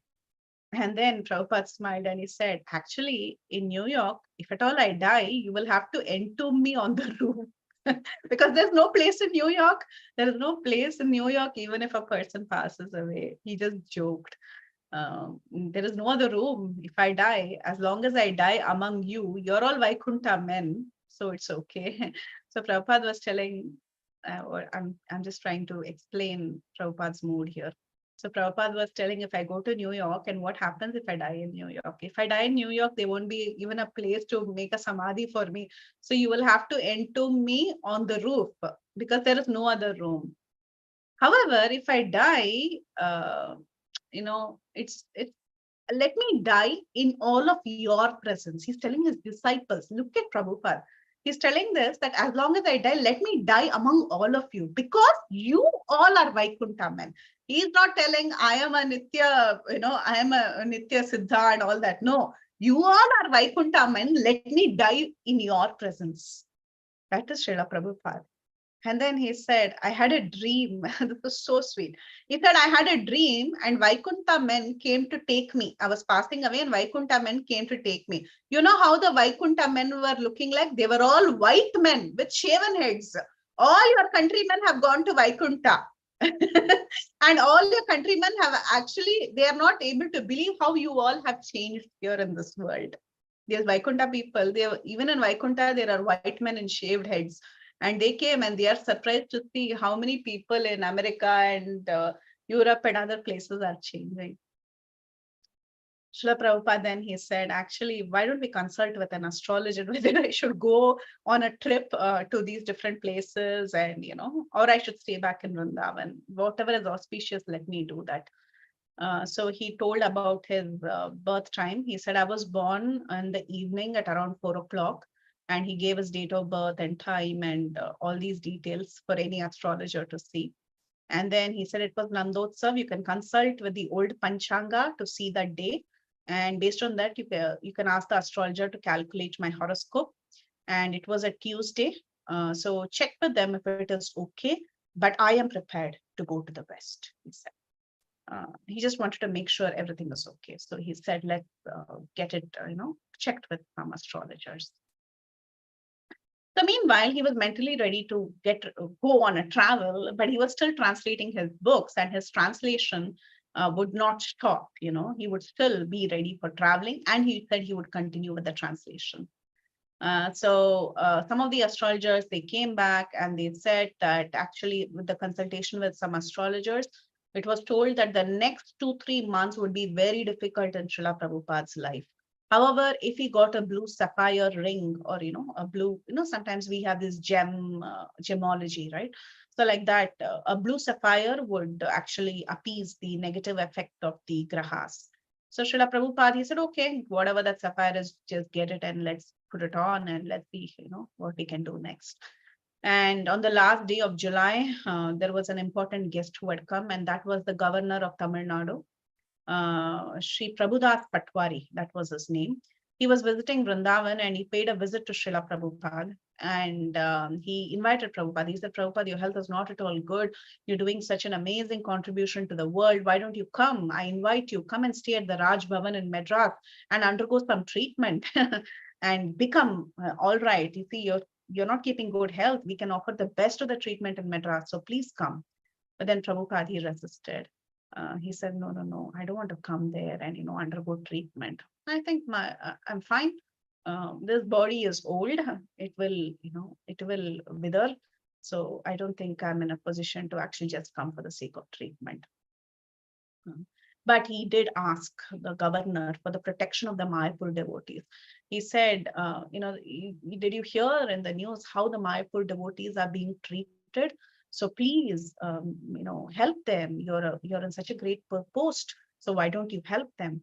So then the minister, the governor said that he would meet with the ministers and he would discuss, and he would issue permanent residency for some of the disciples. So you all know some of the disciples like Jagtak Maharaj and others got permanent residency.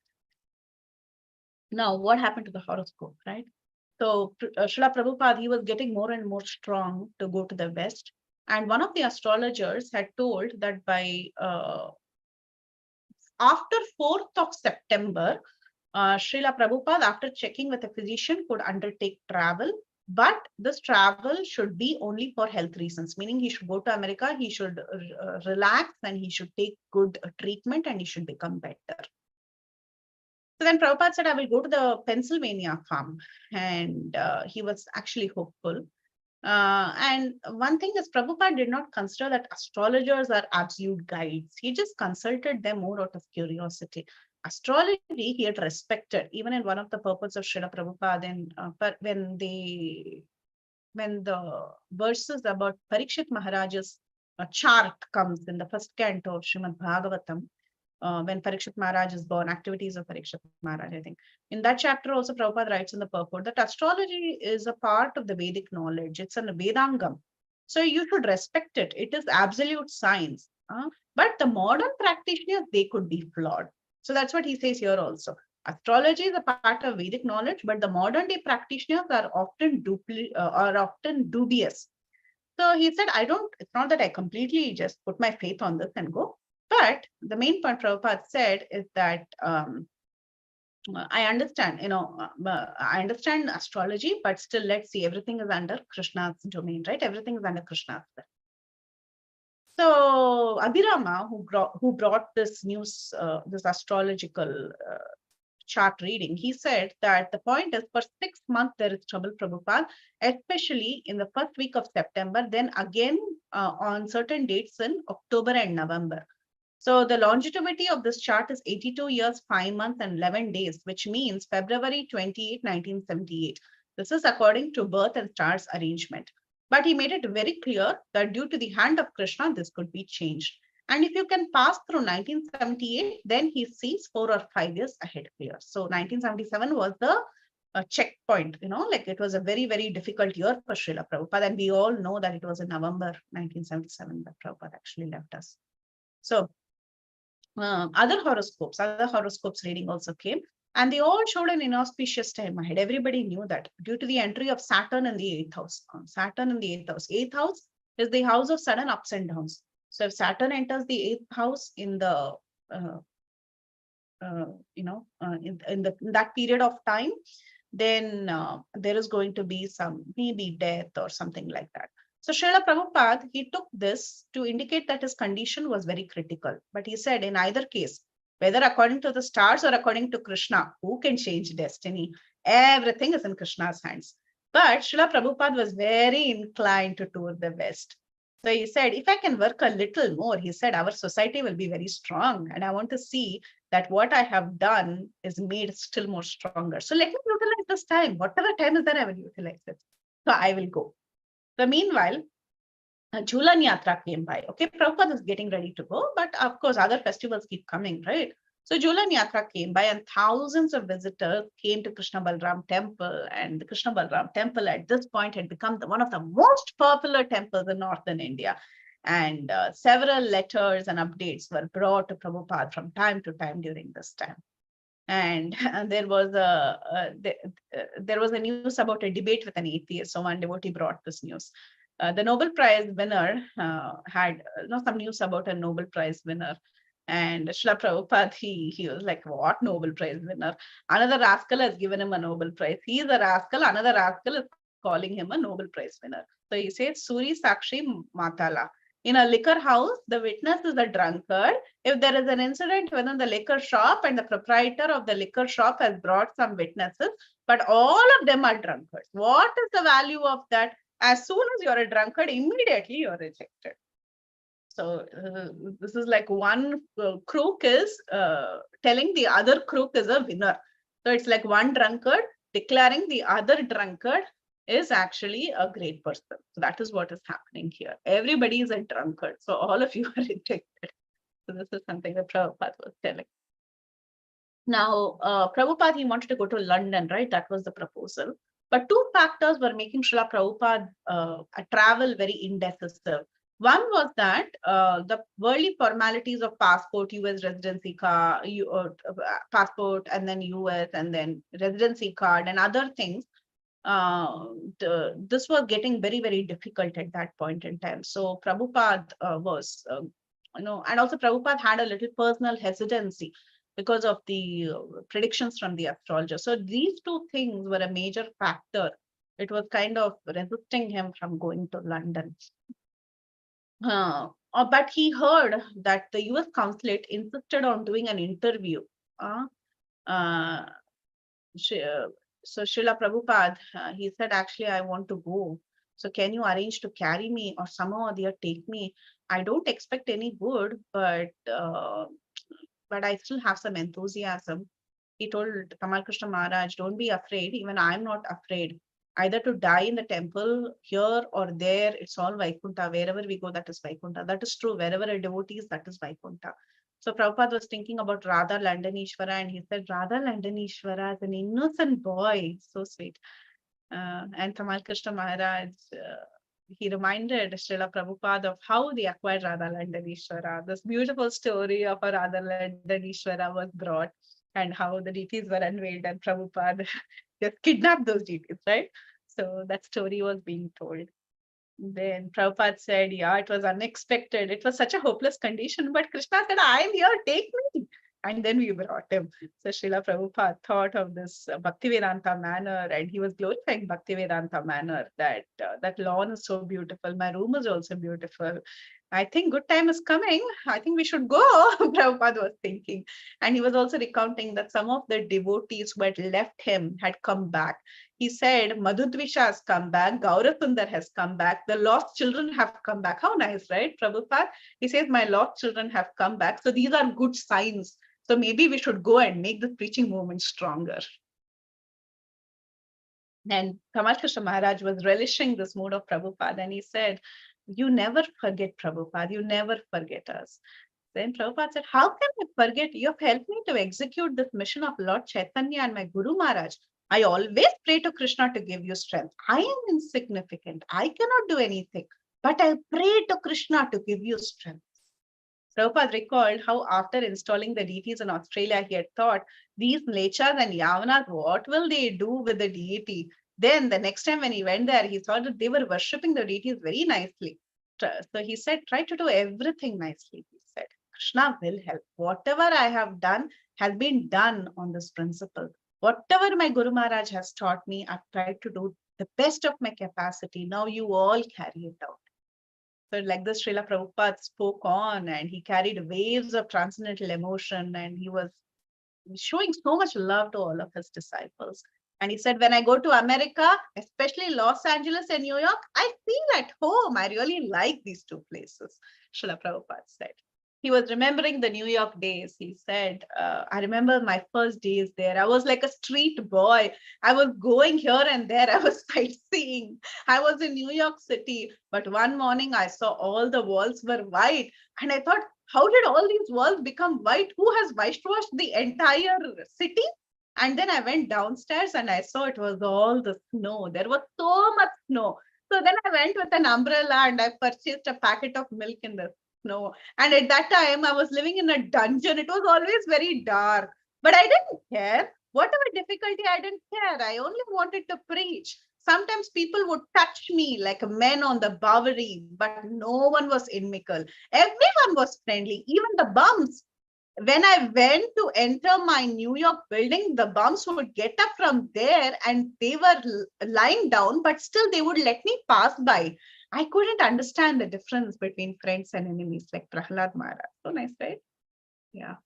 And then he was thinking of other places, not only in New York. He was thinking, I passed through many dangers, but I didn't realize that there was danger. Everywhere I thought this is my home.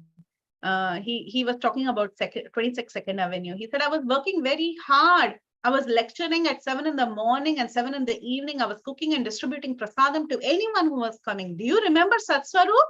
You would bring some mango and fruit. Daily you would come. Those days are past. Now I feel happiness remembering those days. Remember that boy, Satyadisha? He would eat so many Trayadhisha. He would eat so many chapatis. He would never have enough. Every time he wanted more, and I would give him 4 chapatis at a time. Kirtanananda, Achyutananda, 75 people would come and attend Sunday feast. Prabhupada recalled that the first San Francisco temple were Los Angeles temple, going to Seattle, pushing Gaurasundara to go to Hawaii, receiving a letter from Govinda Dasi that in Hawaii, it was mango season. But when Prabhupada went there, it was only rat season. All night rats were running everywhere. So he thought it's going to be very good mango season, but it ended up being rat season. So Prabhupada, he heard more and more that there were many impediments on going to London. He heard about an airport strike, and at the night before his scheduled departure to London, his health worsened. Many devotees urged him not to go. But amazingly, the tickets and passport arrived at midnight on August 28th after a 6-month stay in Vrindavan. Srila Prabhupada and his party left from the front gate of the Krishna Balram temple and headed for Delhi on caravan of cars. Just as Prabhupada was leaving, Bisan Chandra Seth, a friend of Prabhupada in Vrindavan, had come and he protested. He said, it will not be good if something happens. And if you leave your body outside of Vrindavan, what will happen, Prabhupada? But then Prabhupada told Mr. Seth that because his disciples were so much in love with him, he could not easily refuse their request. If the trip became too difficult, he said, I will return immediately. He told Mr. Seth that he was simply depending on Krishna. So like this, Prabhupada, he rode lying on a mattress in the back seat of the car. That's how he went to the airport. And after 2 hours of driving over the roads of these horrible roads in India that were damaged by flooding, they reached Delhi airport. Prabhupada waited in the car. The early morning was so warm and the devotees opened the cars. Bhavananda Goswami was released from the jail in Mayapur. And he came and he arrived to see Srila Prabhupada there in Delhi. Bhavananda approached the car and he placed his head on Srila Prabhupada's feet. What an emotional moment. Prabhupada said, how are you? Prabhupada asked Bhavananda. He told that everything was improving in Mayapur and the local sadhus and citizens were now siding with the ISKCON against all that was done attacking the temple. Srila Prabhupada, he was so moved. Finally he went to the temple, finally he went to the airport, and Tamal Krishna Maharaj, Upendra, Pradyumna, Arundhati, all of them, they all took him to the airport, and Srila Prabhupada was chanting. His feet was resting on the sandal, his legs were swollen, he was not in a very good condition. So they were just around Srila Prabhupada, and Prabhupada had already spoken to them fully, and he had given his instructions in his books in many ways. So everyone just chanted. They looked at Prabhupada very lovingly as he went by in his wheelchair into the plane. So Prabhupada has now boarded to go to London. So that ends the chapter. Thank you all so much. Hare Krishna. Sorry for going over time. This is too much over time, but I wanted to finish the chapter. So thank you for your attention. Hare Krishna. Hari Bol, Mataji, Hari Bol. Oh, what a wonderful summary, Mataji. From starting to ending, you're completely immersed, and I can see your enthusiasm. You're so happy telling the narration of the story. And from starting to ending, it's really, really nice, Mataji. The stories in between you have shared, those are also nice. Book distribution, editing of books. So at this point, Mataji, while you're explaining how Srila Prabhupada became little angry, or the, what we can say, a little wrong in the printing, I have heard from senior devotees also. Once Kamodike Mataji said also, we should not add anything to Bhagavad Gita or Bhagavatam, and we should not delete anything from Bhagavad Gita or Bhagavatam. So we should read them as it is. And that is where Srila Prabhupada is stressing the point also. I got to remember that point also, Mataji. And reminding Mataji, whole chapter summary is so wonderful, Mataji. You did complete justice, Mataji. We got so much into the topic of this, how Srila Prabhupada is going through this, all the phases. And especially, Mataji, one point, I got a question where you're telling that Srila Prabhupada, as we all know, in many classes, we have heard that Srila Prabhupada tells the book distribution, and in his book, he leaves. So at this point, Mataji, I have a question. We know that Srila Prabhupada went back to Godhead, and he is participating in Krishna Leela, wherever Krishna is there, doing his Leelas. So how can we understand that, Mataji, Srila Prabhupada is leaving here in his books, and at the same time, he's also participating in Krishna Leela? In spirit, he lives in his books, Mataji. In spirit. Okay, got it, Mataji. Okay, thank you, Mataji. Yeah, that's it, Mataji.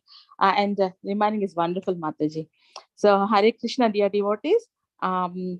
I think, yeah, Vinita Mataji raised her hand. Mataji, please go ahead with your realization.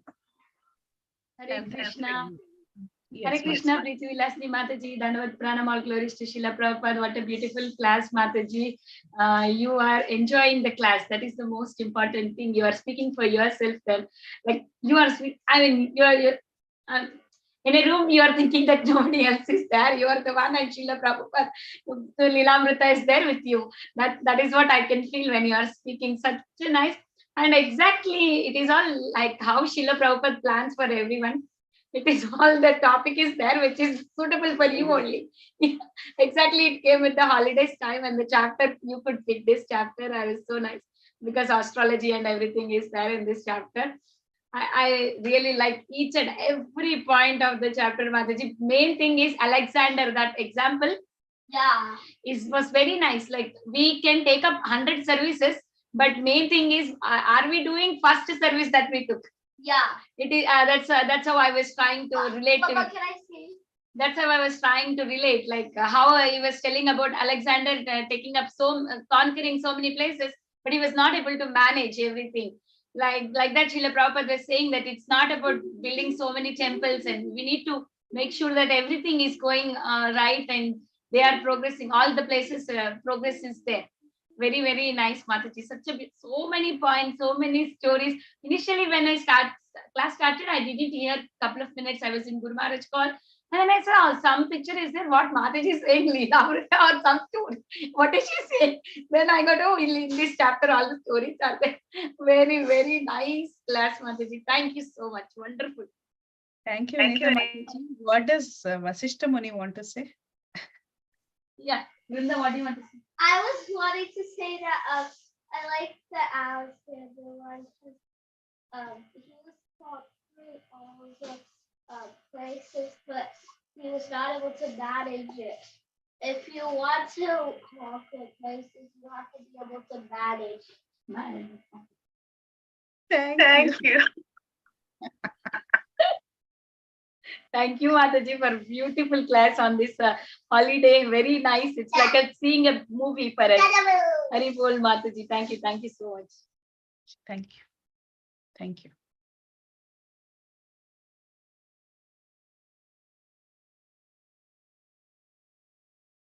Dear devotees, anybody would like to share their realization for Mataji's summary? Hare Krishna Mataji, Namo Pranam. Thank you for a very beautiful class. Mataji, I have one question. Yes, ma'am. Recently, where I live in Virginia, so the Prabhuji that's in charge of like book distribution and so forth, he told me that now there's a new version of Bhagavad Gita, which is yellow cover. And then I asked him, are some other things changed in that? As you mentioned that Prabhupada ji never wanted, that anything should be changed in his books. And then he told me, yes, there are a little bit of changes that have been made. And so I asked him who's made these changes. He told me the GBC. So, Mataji, there are two things. Maybe even during the Lilamrta, I should have commented on that. So, one is Prabhupada, yeah, he didn't want anyone to take the authority to change or transform the message itself. But however, Srila Prabhupada wanted proper board to edit books. Okay? So, there is nothing wrong in the yellow book. There is nothing, not that the message has changed or something transform the meaning of something that Prabhupada is doing. Because any book is an editorial board to correct mistakes and to put things together. But the essential message has not been changed. It's like that, Mataji. Any book you publish, you need editors. Prabhupada author. It's not that Prabhupada didn't. It's all authorized only. Authorized editing is allowed, but not to an extent where you transform the whole message. That is the and nothing has been changed much. I mean, like that is what I mean. Don't follow the yellow. Did that help? Thank you so much, Mataji. Yes, sure. Thank you so much. Hare Krishna, Dhamma pronounce you. Very beautiful lecture class. Thank you so much. Thank you, Shivani Mataji.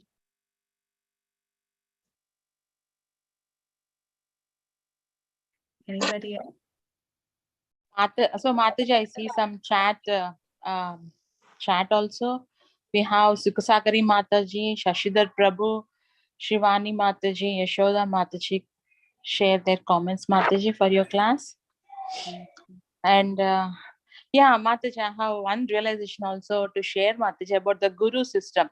How Srila Prabhupada has clearly mentioned the gurus, and we see nowadays there is like deviation from Srila Prabhupada's words, the Ritvik philosophy. We see that how they follow instead of following this. Also, we see. Yeah, that I got to remember, Mataji. Thank you for stressing on that point, Mataji. Thank you. I think I spent a lot of time stressing on that point, and I lost track of time. Yeah. But it was very clear, Mataji. Whole summary is very clear. So, Mataji, I think no more realizations, Mataji. So, shall we end the class, Mataji? Okay, Mataji. Okay. So, thank you so much for Preethi Vilasini Mataji taking her time on these holidays and giving us very beautiful summary of this chapter 52. And thanks to all the devotees for being on the call with us. So I would like to pay my obeisances to you and all the devotees. Vancha kalpatarubhyascha krupasindubhya eva cha patitanam pavanebhyo vaishnavebhyo namo namaha. अनंत कोटि वैष्णव वृंद की जय, नामाचार्य श्रील हरिदास ठाकुर की जय, श्रील प्रभुपाद की जय, प्रभुपाद लीलामृता की जय, ऑल ग्रेस प्रीति विलासिनी माताजी की जय। Krishna, thank you so much माताजी। हरे Krishna. Thank you, everyone. Enjoy your holidays. Bye bye.